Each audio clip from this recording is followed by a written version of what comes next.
So, Jimmy, after getting back to winning ways on Tuesday night, did you get to enjoy the 3 points?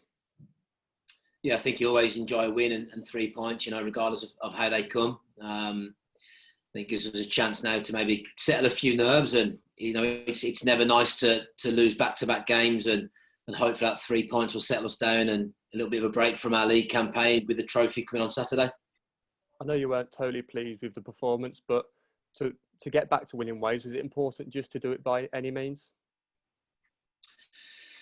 Yeah, I think so. Obviously, our league's a competitive league, and the games come thick and fast. And if you're to lose too many games on the spin, you can find yourself well away from the chasing pack. And of course, we've got lots of games on hand on teams above us. I think our league position would look healthy with those games in hand. If we win those games in hand and the points on the board, but of course, we've got to put performances into to win those games. So, Tuesday night was hopefully, a very, very, very, very big contribution to, gaining points with our games in hand and seeing how far up the table we can shoot.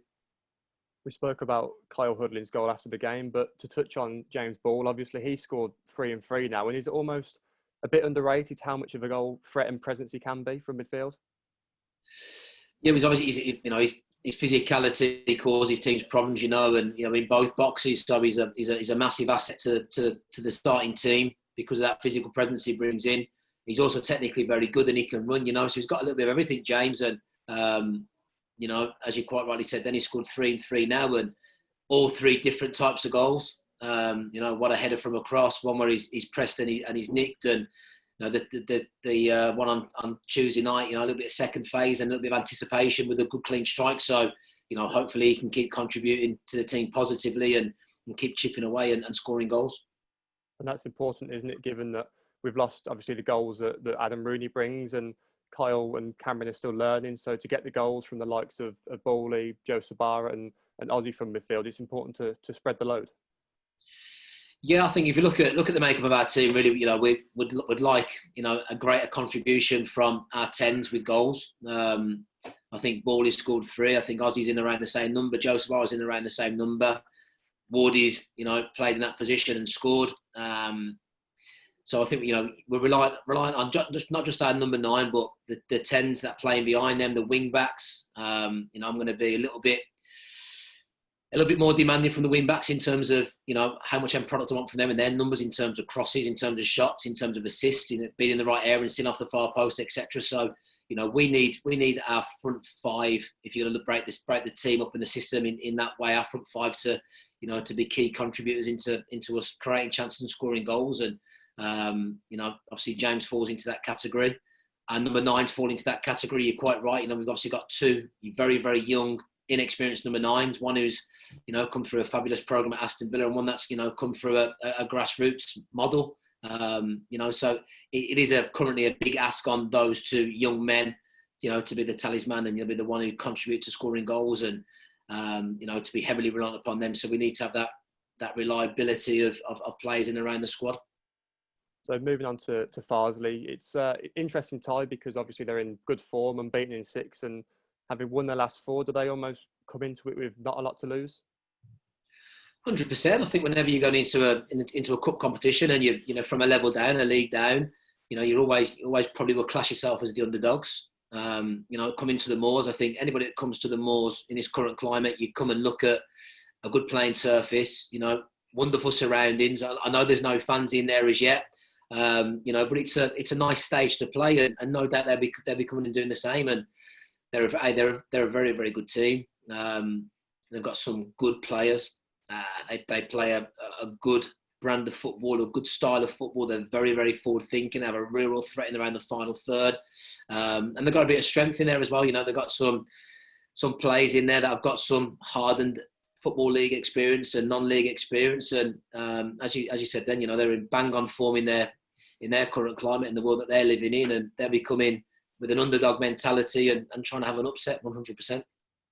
And they showed on Tuesday, coming from 2-1 down to win 3-2, that they've got goals in the side, and before that, back-to-back clean sheets. So it's both ends of the pitch that they're strong at as well.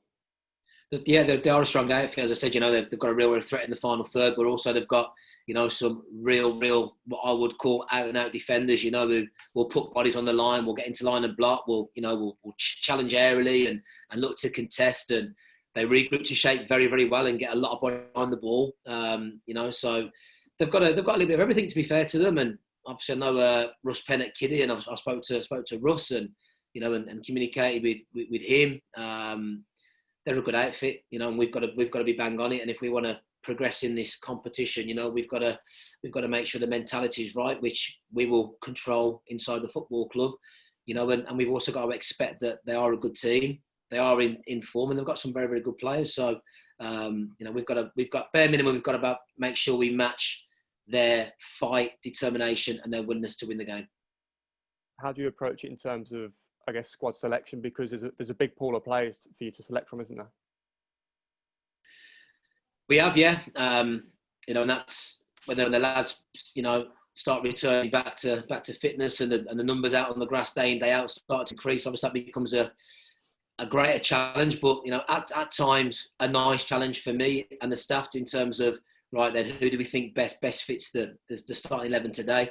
We won't be making massive amounts of changes. There'll be one or two that have to come out the starting 11, just because they've been playing through playing in games through niggles, and might be an ideal opportunity just to bring them out in order to get some strength into them.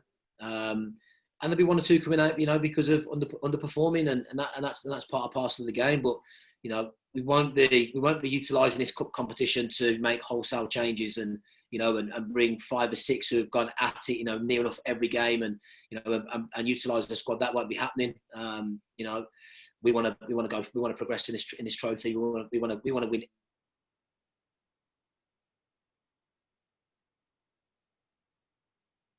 And the squad have that mentality as well. So there won't be lots and lots of changes. The changes that will be made there'll be one or two that perhaps, as I said, need to come out of the team, and we need to manage their loading, and hopefully get some strength into them back before Boxing Day. And there'll be one or two coming out of the team because they've not performed well. And just finally, we know we've had another blow with Adam Rooney, so that's unfortunate. But just touching on Alex Goodger, is it a case of managing his knee?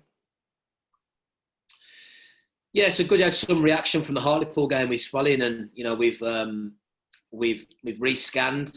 I think we've done everything as a football club and the medical team to ensure that we rule anything sinister or anything that might have gone amiss in there. The scans come back absolutely fine, so it's just a case now of making sure we have a process to manage the swelling. We're well on top of that. There are a couple of things that we're currently exploring, or we've activated with Alex. So we are hoping Alex is currently training, by the way. So we're having to sometimes modify how much he works in the working week and what parts of the sessions he does and what he doesn't do, to enable him to strengthen up his quad and his hamstring muscles, to support the knee. But we're hoping that with Alex's management of what we've put in place to manage the swelling, it'll be good to go from Boxing Day and be back in around the squad. And that obviously to us is like a brand new sign, because he's a very, very influential player in the change room and on the pitch for the team.